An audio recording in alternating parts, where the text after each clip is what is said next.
अब देखो आगे है त्रिविमीय गति, 3D मोशन। तो लिखा है जब वस्तु की गति सरल रेखा या तल में न होकर आकाश में होती है। त्रिविमीय गति किसको बोला जाएगा? जो गति आकाश में होगी, स्पेस में होगी, उसको त्रिविमीय गति बोला जाएगा। फिर आगे लिखा है इसमें 3 निर्देशांक बदलते हैं, एक्स, वाई और जेड, तीनों निर्देशांक इसमें बदलेंगे। उदाहरण लिखा है इसका उड़ते हुए पक्षी गति, या फिर और बता सकते हैं गैस के कण की गति, या जैसे मान लो अपन पतंग उड़ा रहे हैं तो उसकी जो गति है वो भी कौन सी गति होगी? त्रिविमीय गति हो जाएगी। देखो इन सबको एक उदाहरण से समझा जा सकता है। जैसे मान लो अपन एक सीधी रेखा में चल रहे हैं तो फिर एक ही निर्देशांक बदलेगा, और जब एक ही निर्देशांक बदलेगा तो वो एक विमीय गति होगी। और जैसे मान लो प्लेन रोड है, उस पे ब्रेकर नहीं है, मोटरसाइकिल को चला रहे हैं, ब्रेकर नहीं है रोड पे, मोटरसाइकिल को चला रहे हैं, तब उसकी जो गति होगी वो एक तल में होगी और वो द्विविमीय गति होगी। अब ऐसा समझो कि ब्रेकर आ गया और अपने तेजी से ब्रेकर को पार किया, मोटरसाइकिल ने तेजी से ब्रेकर को पार किया, तो मोटरसाइकिल कुछ देर तक किसमें रहेगी बताओ? हवा में रहेगी। कहने का मतलब फिर वो कौन सी गति मानी जाएगी बताओ? द्विविमीय गति मानी जाएगी। तो अपन ने एक विमीय गति पढ़ ली, द्विविमीय गति पढ़ ली, त्रिविमीय गति पढ़ ली। एक विमीय गति में जब कोई भी वस्तु एक सरल रेखा के अनुदिश चलेगी, सीधी रेखा में चलेगी, उसका एक ही निर्देशांक बदलेगा। उदाहरण बताया था किसी भी गेंद को अपने सावधानतापूर्वक नीचे की ओर गिराया है, ये इसका उदाहरण बताया था। फिर दूसरा अपन ने बताया था द्विविमीय गति, उसमें अपन ने ये कहा था कि गति सरल रेखा में न होकर एक अपने पास तल में होगी, एक तल में होगी। उदाहरण बताया था प्रक्षेपीय गति, जैसे कोई भी फील्डर है वो गेंद को विकेट कीपर तक फेंक रहा है तो फिर वो प्रक्षेपीय गति होगी अपने पास। और अपन ने बताया कि जो प्रक्षेपीय जो गति होगी उसमें एक समय पे 2 निर्देशांक बदलते हैं, 2 कोऑर्डिनेट चेंज होते हैं, तो इसको द्विविमीय गति में गिना जाएगा। तीसरी अपन ने जो गति बताई वो त्रिविमीय गति बताई, न तो सरल रेखा में होगी, न ही तल में होगी या आकाश में होगी। उदाहरण बता दिए उड़ते हुए पक्षी गति, गैस के कण की गति, इसमें एक साथ तीनों निर्देशांक बदलते हैं। इतनी बात क्लियर होगी। देखो जो नेक्स्ट टॉपिक है वो है दूरी और विस्थापन है। ये तुमने 9th क्लास में पढ़ा है, दूरी और विस्थापन क्या होता है, एक बार और समझो दूरी और विस्थापन को। फिर इसके आधार पे अपन क्वेश्चन भी करेंगे, कैसे दूरी निकालेंगे, कैसे विस्थापन निकालेंगे। दूरी की परिभाषा लिखी हुई है, किसी वस्तु द्वारा तय किए गए कुल पथ की लंबाई। यहाँ लिखा है कुल पथ की लंबाई, जो तुमने पूरा रास्ता तय किया उस पूरे रास्ते की बात हो रही है। यहाँ किसी वस्तु द्वारा तय किए गए कुल पथ की लंबाई दूरी कहलाती है, कुल पथ की लंबाई दूरी कहलाएगी।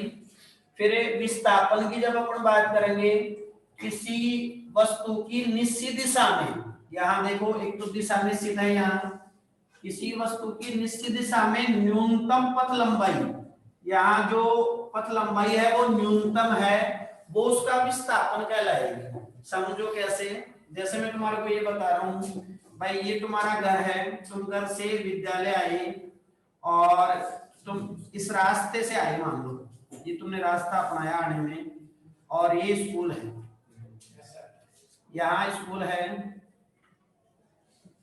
अब जैसे मान लो इसको ऐसे समझो भाई, तुम मोटरसाइकिल से आए, तो जब तुम घर पे थे तो मोटरसाइकिल का जो स्पीडोमीटर होता है उसमें ये लिखा हुआ था 00 150 और किलोमीटर ऐसे लिखा हुआ था। घर से रवाना हुए तब इतना लिखा हुआ था स्पीडोमीटर में, जब तुम विद्यालय पहुंच गए, स्कूल पहुंच गए, तब इतना लिखा हुआ आ गया उसमें। अब मैं तुम्हारे को ये पूछ रहा हूँ कि तुम कितना चले बताओ? 10 किलोमीटर चले।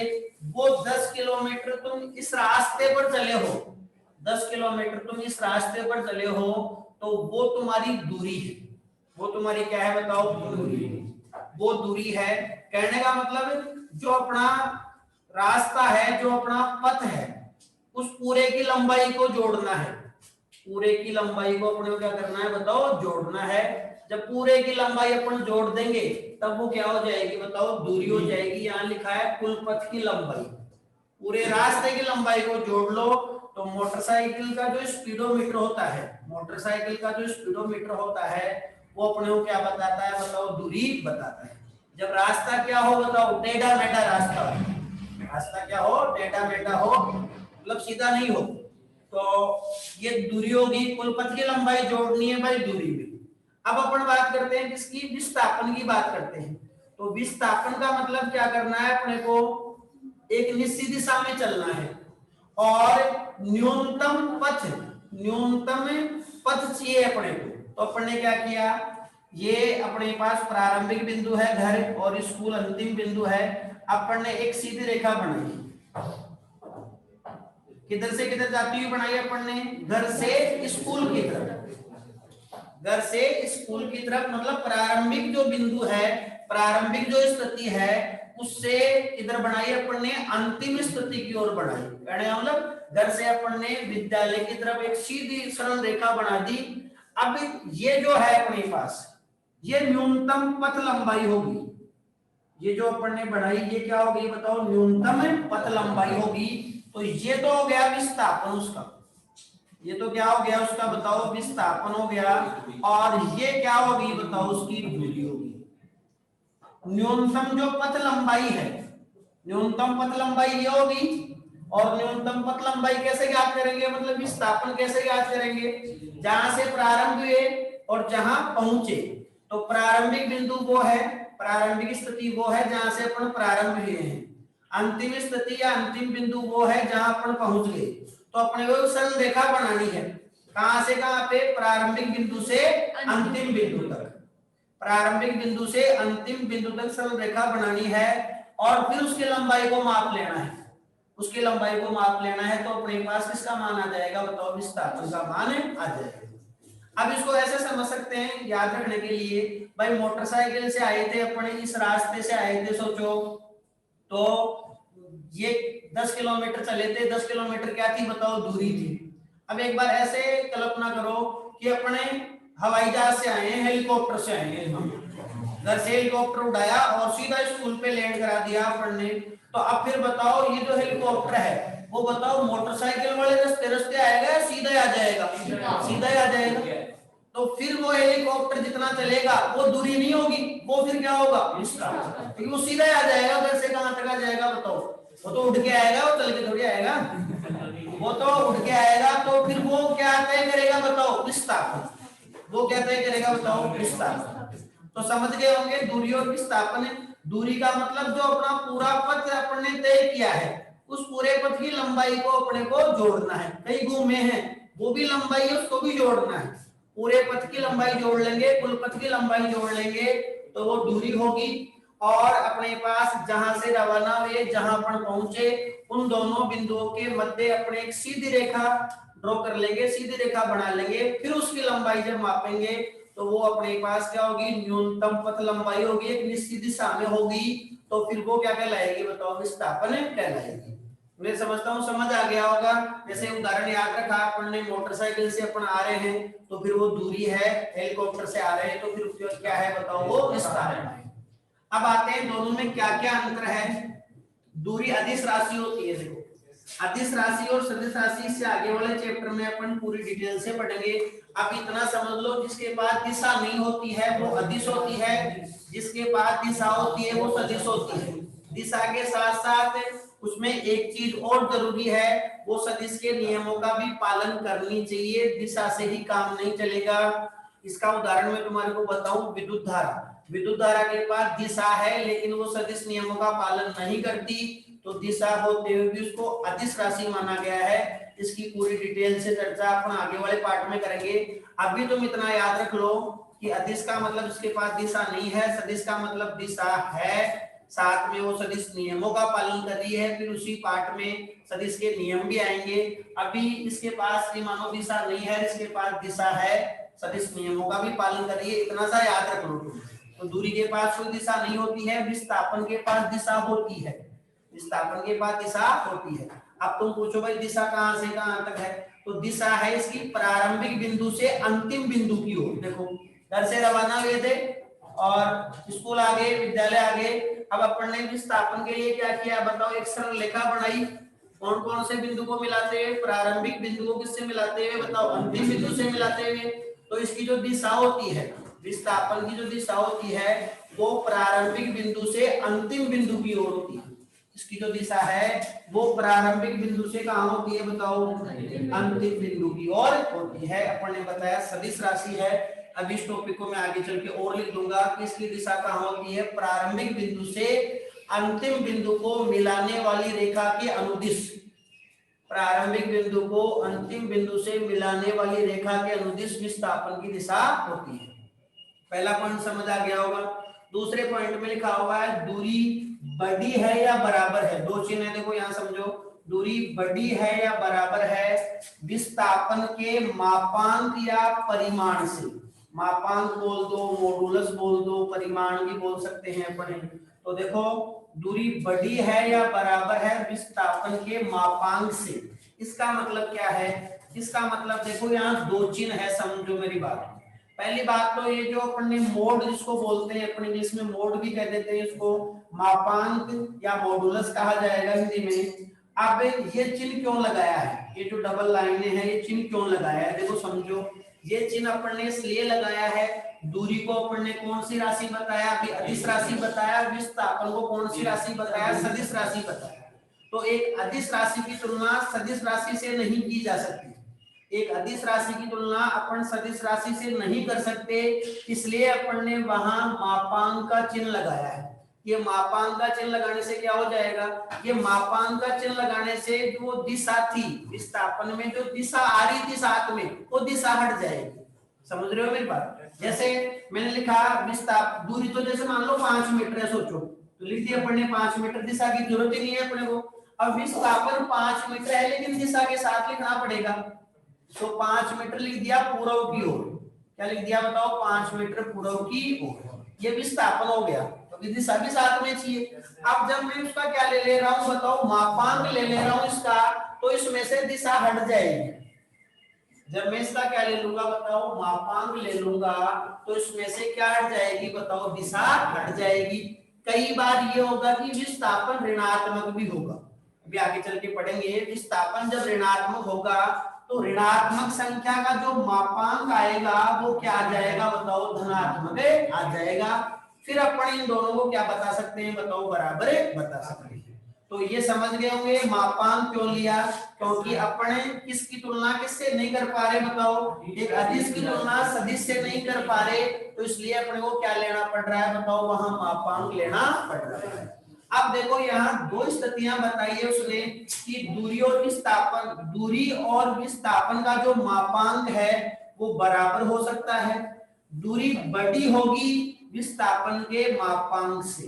कैसे समझो, पहली बात तो अपन क्या बराबर वाला लेते हैं भाई, दूरी विस्थापन के मापांक के बराबर कब होगी, देखो तो लिखा हुआ है जब तक वस्तु बिना मुड़े एक सीधी, सीधी को सरल भी कह सकते हैं, सीधी या सरल कह दो, सरल रेखा में गति करती है, तब तक दूरी बराबर विस्थापन का मापांक। कहने का मतलब जब कोई वस्तु बिना मुड़े सीधी रेखा में जा रही है, जब तक कोई वस्तु बिना मुड़े सीधी रेखा में जा रही है, तब तक दूरी और विस्थापन का जो मापांक है वो दोनों बराबर है। कैसे, जैसे मैं एक छोटा सा चित्र बना के बताता हूं तुम्हारे को। यहाँ देखो, जैसे मान लो कोई वस्तु ए से प्रारंभ हुई, ए बिंदु से प्रारंभ हुई और एक सीधी रेखा में जा रही है, सीधी चल रही है बी, और बी बिंदु पे जाके रुक गई। मान लो ये 5 मीटर है। अब मैं तुम्हारे को पूछूं, और इस तरफ को अपन ने धनात्मक ले लिया, ऐसे इसको ऐसे समझ लो, यहां से रवाना हुए अपने, है ना, ये अपना मूल बिंदु है, ये समझ लो ये धनात्मक x है। ये क्या है, धनात्मक x है। इधर चलने को अपन क्या ले रहे हैं बताओ, धनात्मक ले रहे हैं। ओ से प्रारंभ हुए और बी तक आ गए, और ये 5 मीटर अपन चल लिए, धनात्मक x हुई। इधर विस्थापन को मैं धनात्मक ले रहा हूं, धनात्मक x हुई। अब मेरी बात समझो, जब O से अपन B तक आ रहे हैं तो अभी तक मुड़े नहीं है, बिल्कुल सीधी रेखा पे आ रहे हैं, सरल रेखा पे आ रहे हैं। तो अगर मैं तुम्हारे को पूछूं कि बताओ दूरी क्या है और विस्थापन क्या है, तो दूरी भी 5 मीटर है और विस्थापन भी क्या है 5 मीटर, क्योंकि इधर जाने को विस्थापन अपन ने धनात्मक माना है, इधर जाने को विस्थापन की दिशा है तो अपने पास धनात्मक या ऋणात्मक का चिन्ह भी लगा देंगे, अभी आगे चल के बताऊंगा मैं तुम्हारे को। तो इधर जाने को धनात्मक बोला है अपन ने, तो दूरी भी ओ से बी तक की जितनी दूरी है उतना ही उसका विस्थापन है, मतलब अभी तक दूरी भी 5 मीटर है और विस्थापन भी कितना है बताओ 5 मीटर है। अब समझो मेरी बात देखो, अब जैसे मान लो मुड़ गया वो वस्तु, मुड़ गई बी से वापस मुड़ गई और मान लो वो ए पर आकर रुक गई, बी से वापस मुड़ी और कहां आकर रुक गई बताओ ए पर आकर रुक गई। मान लो ये 2 मीटर चल लिया, उसने कितना मीटर चल लिया बताओ 2 मीटर चल लिया। अब मैं तुम्हारे को ये पूछूं कि वो वस्तु ए पर है बी, वो वस्तु कहां है बताओ ए पर, तो उस वस्तु ने कुल कितनी दूरी तय की, तो देखो तुम कैसे निकालोगे, पहले बताओ दूरी निकालने के लिए अपन क्या करेंगे बताओ, पहले बताओ वो ओ से कहां तक गई बी तक, तो ओ बी की जो दूरी है उसको जोड़ देंगे बी ए की दूरी से, ओ से बी तक की जो दूरी है उसको बी ए से बी से ए तक जो दूरी है उसमें जोड़ देंगे। तो बताओ मैं थोड़ा इसको यहां लिख देता हूं, देखो अगर दूरी निकालनी है मैं यहां लिख देता हूं, समझना उस बात को, अगर अपने को यहां लिख दिया तो अगर अपने को दूरी निकालनी है इसमें, तो देखो दूरी जब अपने को निकालनी है तो बताओ कैसे निकालेंगे, ओ से बी तक की दूरी और बी से ए तक की दूरी, बताओ ओ से बी तक की दूरी कितनी है 5 मीटर है, और मैं ये बताओ बी से ए तक की दूरी कितनी है 2 मीटर, तो ये क्या हो जाएगी बताओ 7 मीटर, 7 मीटर क्या होगी बताओ दूरी होगी, 7 मीटर क्या होगी बताओ दूरी होगी। थोड़ा सा कट रहा है इस बिंदु पे से मैं यहां देता हूं, ये कितना मीटर आया था 5 मीटर आया था और ये कितना मीटर आया था 2 मीटर आया था, तो ये 7 मीटर क्या होगी बताओ दूरी होगी। अभी वो वस्तु बताओ कौन से बिंदु पे स्थित है, ए बिंदु पे स्थित है। अब मेरी बात समझो, अगर मैं तुम्हारे को ये पूछूं कि वो वस्तु ओ से प्रारंभ हुई थी, पहले बी तक गई, बी के बाद में मुड़ के उसी रेखा पर ए पे आ गई, अभी प्रेजेंट में वर्तमान में वो ए पर है, वर्तमान में वो कहां है ए पर है, तो अब तुम मेरे को उसका विस्थापन बताओ, विस्थापन कितना होगा, तो विस्थापन निकालने का सूत्र अभी लिखूंगा मैं, अंतिम स्थिति माइनस प्रारंभिक स्थिति, अंतिम स्थिति माइनस है प्रारंभिक स्थिति होगा।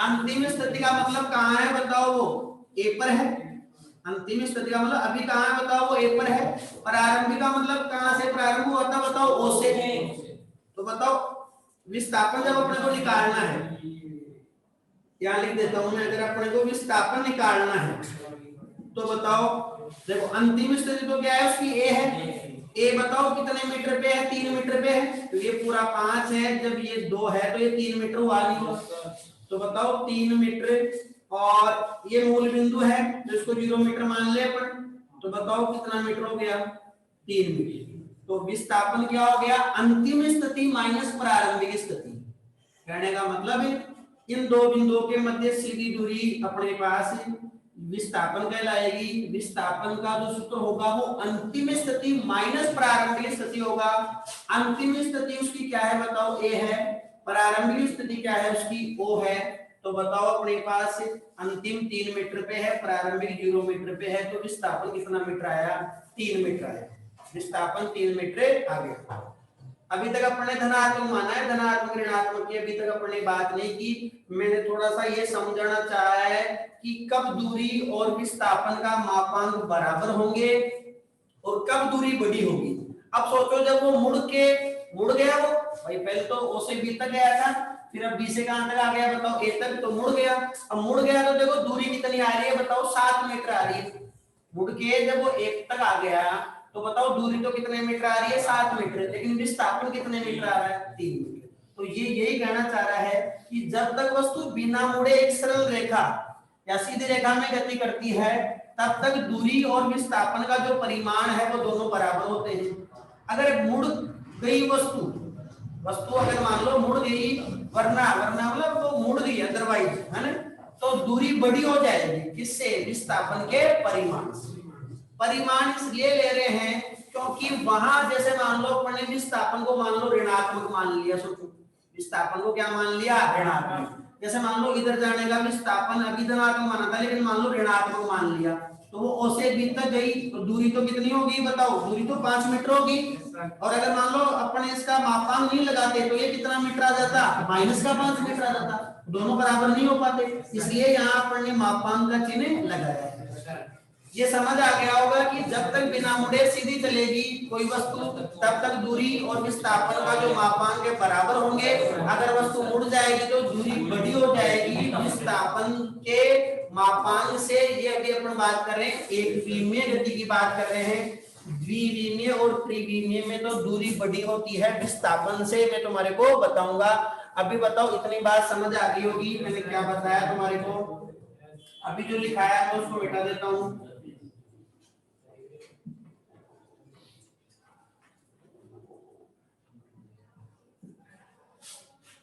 ये चित्र भी इसमें बना लेना।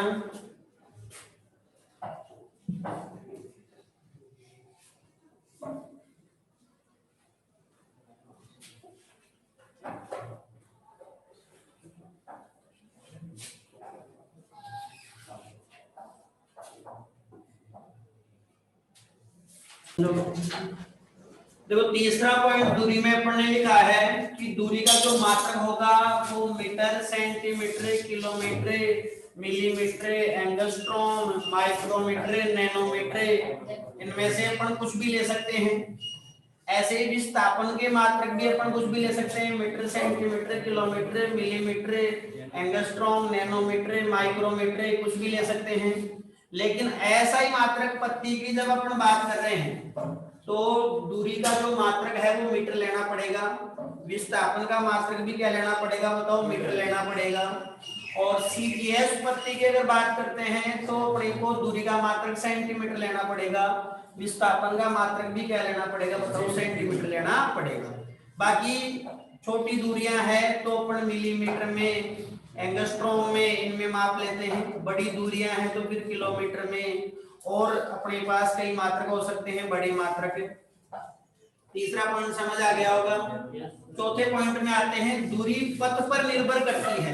जो रास्ता अपन ने तय किया है उस पर निर्भर करेगी दूरी। समझो इसको कैसे, जैसे मान लो अपन ए बिंदु से रवाना हुए और बी बिंदु तक पहुंचे, तो दूरी में अपने को रास्ते से मतलब है, क्योंकि जब दूरी निकाली जाएगी तो क्या करेंगे बताओ, पूरे रास्ते की लंबाई को मापेंगे या नहीं मापेंगे। जब दूरी अपन निकालेंगे तो पूरे रास्ते की लंबाई को मापा जाएगा, पूरे पथ की लंबाई को मापा जाएगा। तो दूरी किस पर निर्भर करती है बताओ, पथ पर निर्भर करती है। जबकि विस्थापन पथ पर निर्भर नहीं करता है। विस्थापन में तो अपने को दो बिंदुओं से मतलब है, एक प्रारंभिक बिंदु से, एक से अंतिम बिंदु से। रास्ते से मतलब नहीं है, तुम कौन से रास्ते गए हो कोई लेना देना नहीं है। अपन को एक तो प्रारंभिक बिंदु मिल जाए और एक अंतिम बिंदु मिल जाए, फिर अपन क्या निकाल लेंगे बताओ, विस्थापन निकाल लेंगे। तो लिखा है विस्थापन अंतिम एवं प्रारंभिक स्थिति पर निर्भर करता है। जैसे मान लो ये अपन ने रास्ता बनाया, तो अगर अपन दूरी निकालना चाहते हैं तो पूरे रास्ते की लंबाई को जोड़ देंगे, पूरे पथ की लंबाई को अपने जोड़ देंगे, तो क्या आ जाएगी बताओ, वो दूरी आ जाएगी। अगर अपन विस्थापन की बात करते हैं तो इस पथ से मतलब नहीं है अपने को, रास्ते से मतलब नहीं है। अपन तो क्या करेंगे, ए अपना प्रारंभिक बिंदु है, बी अपना अंतिम बिंदु है, एक समरेखा बनाएंगे, किधर से किधर है, प्रारंभिक से किधर है, अंतिम की तरफ। प्रारंभिक से अंतिम बिंदु की तरफ जाती हुई एक समरेखा बनाएंगे और इसकी लंबाई माप लेंगे। इसकी लंबाई क्या होगी बताओ, विस्थापन। तो वहां लिखा है कि विस्थापन अंतिम एवं प्रारंभिक स्थिति पर निर्भर करता है। तो ये अंतिम स्थिति होगी, ये क्या होगी, प्रारंभिक स्थिति होगी। अब इसमें पथ से मतलब नहीं है विस्थापन में, क्यों नहीं है, मान लो देखो समझो एक बात, अगर इस पथ से अपन गए हैं, इस रास्ते से अपन गए हैं और ये अपन ने विस्थापन निकाल लिया है ना। अगर मान लो रास्ता ये होता, सोचो रास्ता अगर ये होता और यहीं पहुंचे तो भी तो बताओ विस्थापन उतना ही आता। अगर मैं बोल रहा हूं कि अगर ये रास्ता है, इस रास्ते से अपने होके बी बिंदु पर पहुंचे हैं, और मान लो एक बार इस रास्ते से अपने बी बिंदु पर पहुंचे हैं, तो दूरी तो बताओ दोनों में अलग अलग है या नहीं है। अलग अलग है तो दूरी तो किस पर निर्भर कर रही है, पथ पर निर्भर कर रही है, लेकिन दोनों के लिए विस्थापन बताओ वही आ रहा है। क्यों? क्योंकि प्रारंभिक बिंदु और अंतिम बिंदु वही है, तो विस्थापन में क्या क्या चाहिए अपने को, तो प्रारंभिक बिंदु चाहिए और ये क्या चाहिए अपने को, अंतिम बिंदु चाहिए, पथ से अपने को मतलब नहीं है। फिर अपन आगे बात करें, नोट डाल के अपन ने लिखा है विस्थापन निकालने का सूत्र क्या है, सूत्र ये है डेल्टा एक्स से दर्शाया मैंने विस्थापन को अंतिम स्थिति माइनस प्रारंभिक स्थिति। सूत्र याद रखना है तुम्हारे को, इंपॉर्टेंट सूत्र है। अंतिम स्थिति में से प्रारंभिक स्थिति को जब अपन घटा देंगे तो अपने पास विस्थापन निकल आएगा। अब अपने क्वेश्चन करेंगे तो मैं बताऊंगा कैसे अपने सूत्र को लगाएंगे। अभी तुम सूत्र याद रखो कि अपने पास अंतिम स्थिति माइनस प्रारंभिक स्थिति होगा। x का मतलब यहाँ स्थिति है, f का मतलब है फाइनल, अंतिम, f का मतलब है फाइनल पोजीशन बोल सकते हैं इसको, और i जो है ना, i का मतलब है इनिशियल, x i लिख दिया। ये i जो है यहाँ नीचे लिखा हुआ है, ऐसे नहीं है, x f ऐसे नहीं लिखा है, f को यहाँ नीचे लिखा हुआ है, इस तरह से लिखना है तुम्हारे को, x f ऐसे x i। तो इसका मतलब क्या है, अंतिम स्थिति फाइनल पोजीशन, और इसका मतलब है प्रारंभिक स्थिति इनिशियल पोजीशन। तो चौथा पॉइंट समझ आ गया होगा। पांचवें पॉइंट में अपन चलते हैं, दूरी कभी भी ऋणात्मक नहीं हो सकती। क्यों नहीं हो सकती? क्योंकि दूरी के पास दिशा ही नहीं है, दूरी के पास दिशा ही नहीं है, किधर भी जाओ माप लो बस उसको। अब धनात्मक ऋणात्मक चिन्ह कब लगाएंगे अपने, जब उसके पास क्या हो, दिशा हो। भाई धनात्मक ऋणात्मक चिन्ह कब लगाए, सोचो, ये अपना निर्देशांक है भाई, ये अपने निर्देशांक बनाए है ना, ये अपने क्या बनाए बताओ, निर्देशांक बनाए, और ये प्लस x है, धनात्मक x है, ये ऋणात्मक x है, ये मान लो मूल बिंदु है अपने पास। अब इधर जाने को तो अपन क्या बोल रहे हैं, धनात्मक बोल रहे हैं, इधर जाने को अपन क्या बोल रहे हैं, ऋणात्मक बोल रहे हैं, लेकिन दूरी के पास तो दिशा ही नहीं है, किधर भी जाओ हमेशा क्या मानी जाएगी बताओ, वो धनात्मक मानी जाएगी। तो लिखा है दूरी कभी भी ऋणात्मक नहीं हो सकती। इधर लिखा हुआ है विस्थापन धनात्मक, ऋणात्मक या शून्य हो सकता है। कैसे हो सकता है मैं इसको बता रहा हूं तुम्हारे को, भाई विस्थापन धनात्मक कब होगा, ऋणात्मक कब होगा और शून्य कब होगा। पहले ये बताओ, ये पॉइंट तो समझ आ गया होगा, दूरी कभी भी ऋणात्मक नहीं हो सकती। क्यों नहीं हो सकती? क्योंकि इसके पास क्या नहीं है बताओ, दिशा नहीं है, तो किधर भी जाओ हमेशा अपन क्या मान के चलेंगे बताओ, धनात्मक इसको मान के चलेंगे।